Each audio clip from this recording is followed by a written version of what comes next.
Aladin et la lampe merveilleuse. Il était une fois, dans une petite ville du royaume, un jeune garçon nommé Aladin. Il vivait dans une modeste maison avec sa mère, après avoir perdu son père, quand il était très jeune. Malgré leur pauvreté, Aladin et sa mère étaient heureux, et ils passaient leur journée à rêver d'un avenir meilleur.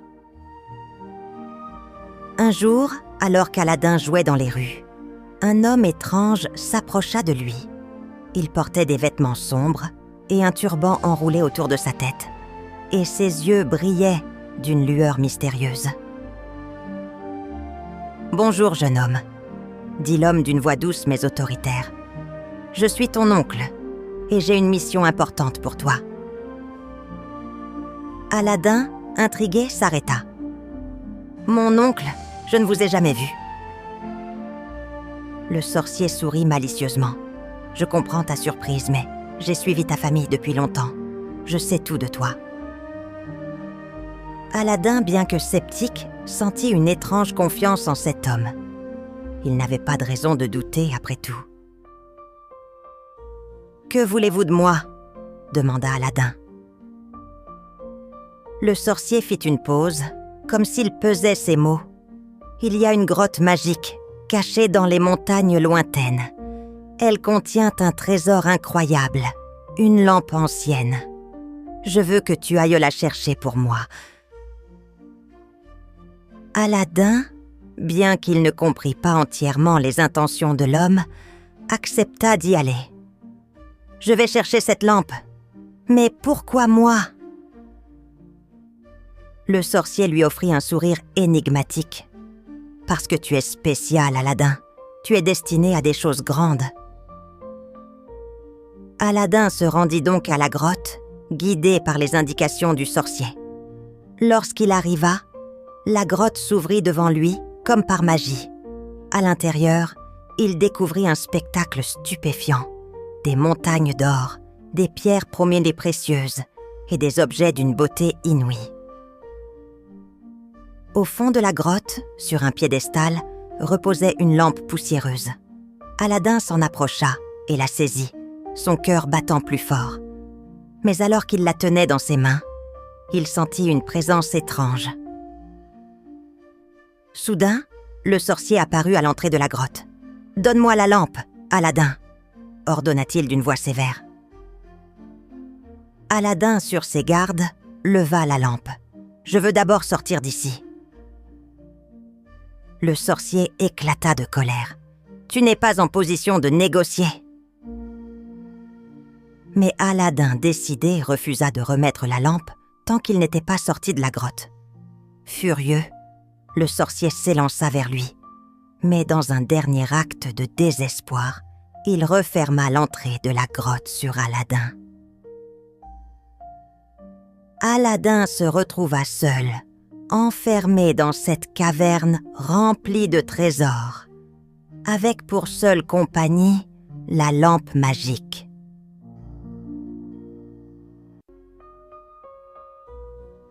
Aladin se tenait là dans l'obscurité de la grotte, la lampe à la main, son esprit tourné vers l'impossible. Il n'avait aucune idée de comment sortir. La caverne semblait sans fin et la panique commençait à s'installer. « Que vais-je faire maintenant ?» murmura-t-il pour lui-même. Alors qu'il tenait la lampe dans ses mains, il décida de la frotter, par curiosité, comme s'il espérait que quelque chose se passerait. À ce moment précis, un vent puissant se leva autour de lui et une lumière éclatante jaillit de la lampe. Un génie gigantesque, fait de brume et de lumière, apparut dans la grotte, ses yeux flamboyants d'une lueur dorée. « Qui oses-tu réveiller, petit mortel ?» résonna la voix du génie si forte qu'elle fit trembler les murs de la grotte. Aladin recula, effrayé mais il n'avait nulle part où fuir.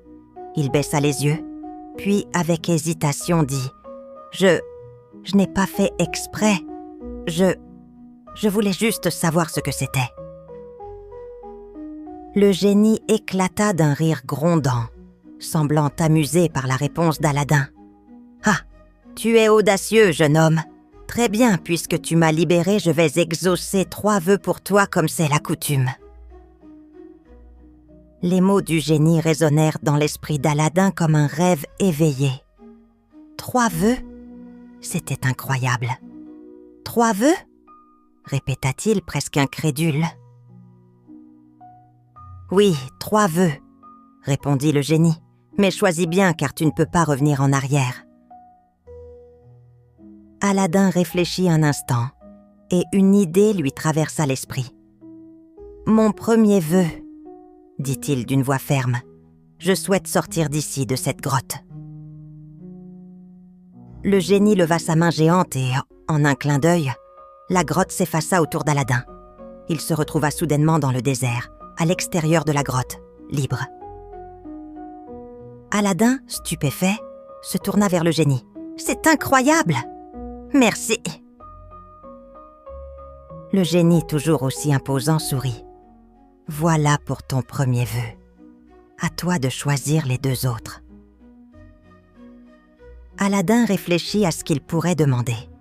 Il se souvint de sa vie modeste et de la pauvreté de sa mère. Il avait toujours rêvé d'une vie meilleure. « Pour mon 2e vœu, je souhaite devenir riche, avoir tout ce dont j'ai besoin, et plus encore. » Le génie hocha la tête. « Ton vœu est exaucé. »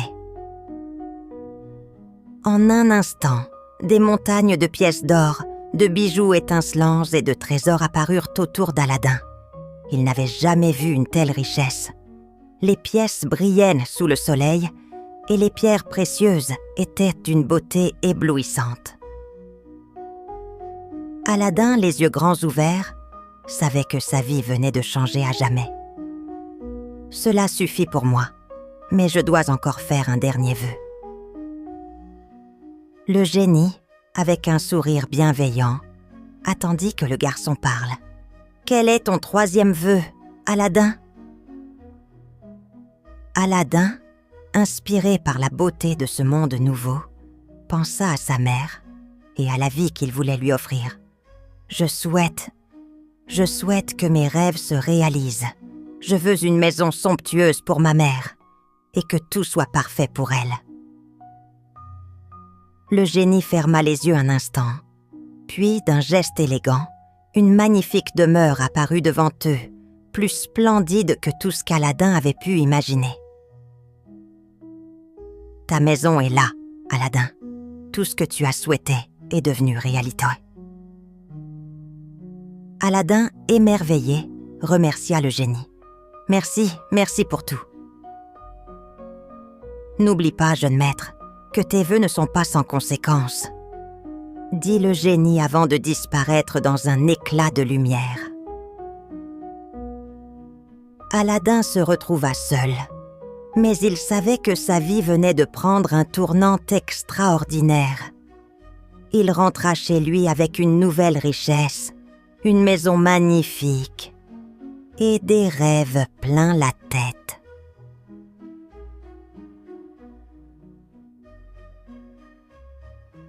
Les jours passèrent rapidement et Aladin se retrouva plongé dans une vie nouvelle, remplie de richesse et de confort. La maison qu'il avait souhaitée pour sa mère était splendide, avec des jardins luxuriants, des fontaines cristallines et des pièces dorées qui brillaient sous le soleil. Il avait désormais tout ce qu'il désirait, mais une pensée persistait dans son esprit. La princesse Badroulboudour. Un après-midi, alors qu'il se promenait dans les jardins, Aladin aperçut la princesse, qui se trouvait au balcon de son palais, admirant la vue. Il n'avait jamais vu une beauté pareille. La princesse Badroulboudour, avec ses longs cheveux noirs et ses yeux profonds comme la nuit, semblait flotter dans l'air. Aladin tomba immédiatement sous son charme. Il savait qu'il devait la rencontrer. Après tout, il avait tout ce qu'il fallait pour la conquérir. Mais comment s'y prendre ? Le génie, se dit-il, il peut m'aider. Aladin se rendit alors dans le jardin, la lampe à la main, et la frotta doucement. Une fois encore, le génie apparut dans un éclat de lumière. « Que souhaites-tu maintenant, Aladin ?» demanda le génie, sa voix résonnant dans l'air. « Je veux un palais plus grand et plus splendide que tout ce que le monde ait jamais vu, » répondit Aladin avec confiance. Le génie hocha la tête. « Très bien, ton vœu sera exaucé. » D'un coup de baguette magique, le génie fit apparaître un immense palais, plus resplendissant que n'importe quelle demeure royale. Le palais était constitué de marbre blanc scintillant, orné de pierres précieuses et de larges fenêtres donnant sur un jardin fabuleux. Aladin, tout excité, se rendit immédiatement auprès de la princesse. Il espérait qu'elle serait impressionnée par la grandeur de son nouveau palais. Lorsqu'il arriva, il la trouva dans son jardin, entourée de ses servantes. Il s'approcha et d'un ton respectueux, il dit « Princesse Badroulboudour, je suis Aladin, un humble garçon qui, grâce à la magie d'un génie, a créé ce palais en votre honneur. Accepteriez-vous de le visiter ?» La princesse, intriguée par cette demande, se tourna vers lui. Elle le regarda un instant avant de répondre « Vous êtes très audacieux, Aladin, mais je suis curieuse de voir un palais aussi majestueux. » Elle suivit Aladin jusqu'au nouveau palais. Lorsque la princesse entra, elle ne put cacher son émerveillement devant la magnificence des lieux. « C'est incroyable !» s'exclama-t-elle, les yeux brillants d'étonnement. Aladin sourit, heureux de la réaction de la princesse. « Je suis heureux que cela vous plaise, princesse. Mais en vérité, c'est vous qui avez inspiré ma quête de grandeur. » Badroulboudour le regarda, son regard devenant plus doux. « Vous êtes un homme de grande ambition, Aladin. Mais une telle magnificence n'est pas ce qui fait la valeur d'un homme. » Aladin sentit son cœur se remplir d'espoir. Il avait rêvé de cette rencontre. Et maintenant, il avait l'impression de se rapprocher un peu plus de son rêve. Le temps passa, et peu à peu, Aladin et la princesse se rapprochèrent. Leur complicité grandit, et bientôt, elle accepta de devenir sa femme. Les préparatifs pour le mariage commencèrent. Et Aladin n'avait jamais été aussi heureux. Il pensait que la vie ne pouvait être plus belle, mais il ignorait que le destin allait bientôt changer son avenir à tout jamais. Le sorcier, qui avait observé Aladin et sa nouvelle vie avec jalousie, décida de passer à l'action. Déguisé, il se rendit au palais d'Aladin et, profitant de la confiance de la princesse, il parvint à la convaincre que le vrai propriétaire de la lampe magique était lui, et non Aladin. Le sorcier réussit à tromper la princesse, et dans un moment de confusion, il s'empara de la lampe, disparaissant avec elle. Aladin, ignorant ce qui venait de se passer, se préparait à une vie de bonheur éternel avec Badroulboudour. Mais à cet instant, tout allait basculer.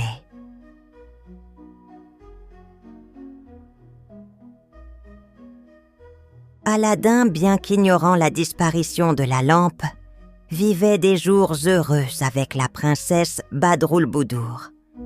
Les rires et la joie régnaient dans leur palais. Mais quelque chose d'invisible, une ombre de malheur, se profilait à l'horizon. Le sorcier, de son côté, se félicitait de son succès. Il savait qu'il avait récupéré ce qu'il voulait, la lampe magique. Mais ce qu'il ignorait, c'est qu'Aladin n'était pas le type d'homme qui se laisserait faire sans se battre. Le jeune homme, un soir, se leva soudainement dans son sommeil, comme s'il sentait qu'une catastrophe se préparait. Lorsqu'il chercha Badroulboudour, il s'aperçut qu'elle n'était plus dans sa chambre. Il courut dans les couloirs du palais, cherchant partout, mais elle était introuvable. Le cœur d'Aladin se serra d'inquiétude. « Où peut-elle être ?» se demanda-t-il, la panique montant en lui. Il s'élança dehors, cherchant dans les jardins et les alentours. Tout à coup, un cri perça la nuit, un cri familier. C'était celui de la princesse. Il se précipita vers le son, et il aperçut, au loin, une silhouette qui tenait la princesse dans ses bras. C'était le sorcier, déguisé et souriant de manière malicieuse. Aladin, fou de rage, s'élança vers lui. « Que voulez-vous, sorcier ? Pourquoi l'emportez-vous » cria Aladin, sa voix tremblante de colère.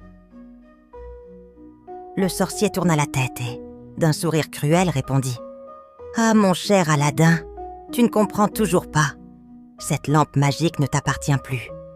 Je suis son maître désormais. Et cette princesse, elle m'appartient aussi. » Aladin serra les poings.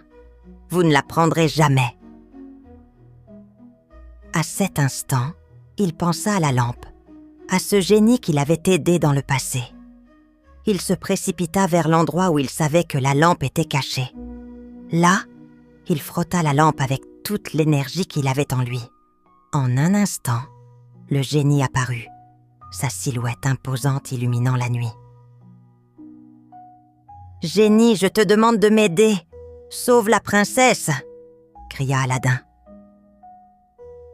Le génie, voyant la détresse de son maître, hocha la tête et d'un coup de baguette magique, fit apparaître un tourbillon de lumière. « Tu veux récupérer ta princesse et ta lampe ?» dit le génie. « Soit, je vais tout changer. »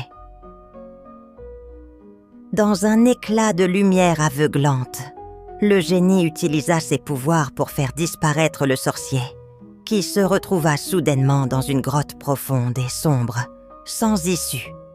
La princesse Badroulboudour se libéra de son emprise et se précipita dans les bras d'Aladin. « Aladin, dit-elle, les larmes aux yeux, j'ai eu tellement peur. » Aladin la serra contre lui, soulagé. « Ne t'inquiète plus, princesse, il est parti. » Le génie, voyant que la princesse était en sécurité, se tourna vers Aladin et dit « Votre souhait a été exaucé. Mais souvenez-vous, la vraie magie réside dans le cœur. » Aladin sourit, comprenant les paroles du génie. Il n'avait pas besoin de plus de richesses, ni de palais scintillants. L'amour de la princesse et l'amitié du génie étaient ses plus grands trésors. Les jours suivants, Aladin et Badroulboudour célébrèrent leur mariage avec une grande fête. Le peuple était ravi, et tout le monde se réjouissait de voir le jeune homme, autrefois pauvre, devenir un héros respecté et aimé de tous. Quant au sorcier, il ne revint jamais. La lampe magique fut enfermée dans un coffre scellé et cachée pour toujours, loin des mains des malveillants. Aladin et Badroulboudour vécurent heureux, et Aladin devint un roi sage et bien-aimé. Son règne fut prospère et juste, et le peuple le vénérait comme un roi digne de ce nom. Moralité de l'histoire. L'amour et la bravoure sont des forces plus puissantes que la richesse et la magie. Merci d'avoir écouté notre histoire. Pour nous soutenir et découvrir d'autres récits fascinants, visitez notre page Ko-fi. Chaque geste compte et nous aide à continuer à créer pour vous. Le lien est dans la description. N'oubliez pas d'abonner, petits amis. À bientôt!